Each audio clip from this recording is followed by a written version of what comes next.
السلام عليكم ورحمة الله وبركاته. الحمد لله وحده والصلاة والسلام على من لا نبي بعده. قال الله تعالى في كلامه المجيد وفي فرقانه الحميد بعد أعوذ بالله من الشيطان الرجيم. بسم الله الرحمن الرحيم. وأحل الله البيع وحرم الربا صدق الله مولانا العظيم.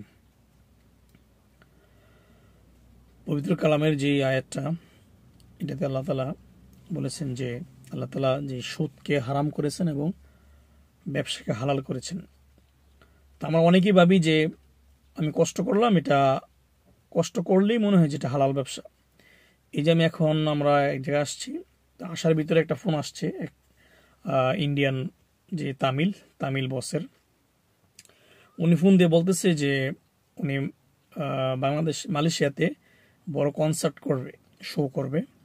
মানে বাংলাদেশের যেই নায়ক নায়িকা বা এরকম মানে কাকে আনা যায় এই বিজনেস প্ল্যানের জন্য।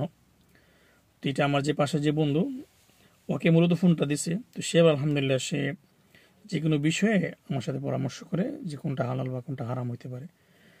তো যখন ফোনটা দিছে তখন আমাকে বলতেছে যে অবস্থা। তো আমি বলছি যে না, এটা কোনোভাবেই এটা তাদেরকে পরামর্শ দেওয়া যাবে না, তাদেরকে মানে তাদের সাথে সম্পর্ক খারাপ করা যাবে না, আবার তাদের সাথে এই হারাম ব্যবসার পরামর্শ দেওয়া যাবে না। তো আলহামদুলিল্লাহ তার ভিতরে আল্লাহর ভয় আছে, এই জন্যই সে আসলে আমার কাছে জিজ্ঞাসা করে। কিন্তু যদি অন্য কেউ হতো তাহলে দেখা যায় শত শত কোটি টাকা চাইলে কামাইতে পারত। যেমন গত 4-5 দিন আগেই সেই তামিল বসে আবার ফোন দিছিল যে একটা মন্দির বানাবে, ওয়ার্কার দরকার বা ব্যবস্থা করে দিতে। তখন আমাকে ফোন দিচ্ছে। তাই আমি বলছি যে এটা কোনোভাবে হালাল হবে না। মুসলিমরা হিন্দুদের মন্দির বানাবে, শিরকের জায়গা বানাবে, এটা কোনোভাবেই এটা হালাল হবে না। তো এই জন্য এটা আপনি যেভাবে হোক পাশ কাটাই যান, মানে তার সাথে সম্পর্ক যেন খারাপ না হয়, এই বিষয়টা খেয়াল রাখতে হবে। তো পরে যেভাবে হোক এটাকে পাশ কাটানোর চেষ্টা চলতেছে।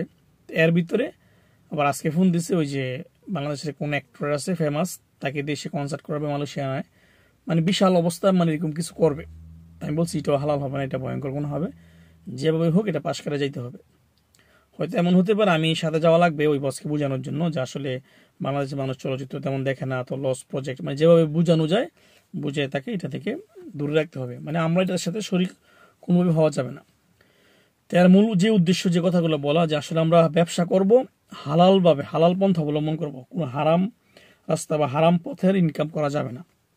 কারণ আপনি আপনার জীবনটাকে ব্যয় করে, সময়টাকে ব্যয় করে আপনি হারাম ইনকাম করবেন, আপনার মৃত্যুর পর সেই বংশধর যারা আছে তারা হারাম রক্তে গঠিত হবে। আর হাদিসে স্পষ্ট আছে যে সমস্ত বডি বা যেই শরীর রক্ত মাংস হারাম ইনকামে, হারাম খাদ্যে গঠিত হয়, সেটা বেহেশতে যাবে না। আপনি একটু কল্পনা করে দেখুন কত ভয়ঙ্কর বিষয়টা। তো এই জন্য আমাদের হালাল ইনকামের প্রতি আমরা মনোযোগী হতে হবে। এমন কিছু করা যাবে না যেটা সুখ শান্তির জন্য যে হারাম। তো এর ভিতরে আরেকটা বিষয় আসতেছে, আমাদের যে অনেকেই ফেসবুক ইউটিউবে ইনকামের জন্য অনেক মরিয়া হয়ে থাকে। মানে হারাম কিছু তো করি, তারপরে অনেকে ভাবে যে আমরা ভালো কিছু ভিডিও দিয়ে আমরা হালাল ইনকাম করবো ফেসবুক থেকে অ্যাডের মাধ্যমে। এটা আসলে হালাল না। ফেসবুকের যে অ্যাড আছে, এই অ্যাডের ভিতরে বাজনা আছে, তারপরে নারী দেখায়, এরকম অনেক খারাপ কিছু দেখায়।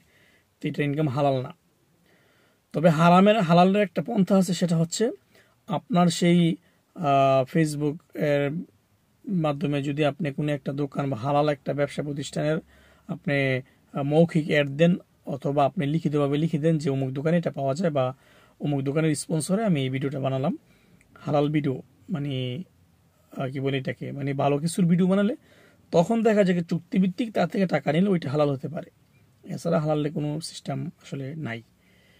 তো এই জন্য আমরা মানে আল্লাহ পাক ব্যবসাকে হালাল করেছেন, সুদকে হারাম করেছেন। তো এই বিষয়টা আমরা খুব ভালোভাবে আমরা খেয়াল রাখবো। কারণ আমরা জানি যে আমরা মৃত্যুর পর আপনার সব কিছু, আপনার সম্পদ, আপনার টাকা পয়সা যা কিছু আছে সব কিছু আপনার নাম থেকে অটোমেটিকলি অন্য নামে ট্রান্সফার হয়ে যাবে। তো কি জন্য আমরা এই আমাদের পরবর্তী প্রজন্মের জন্য আমরা নিজের আখিরাতকে বরবাদ করব? মানুষ বেঁচে থাকার জন্য বেশি টাকার প্রয়োজন হয় না। মানুষ যখন লোভ করে, তার উচ্চাকাঙ্ক্ষা বেশি হয়ে যায়, তখনই আসলে সে হারাম দিকে ধাবিত হয়।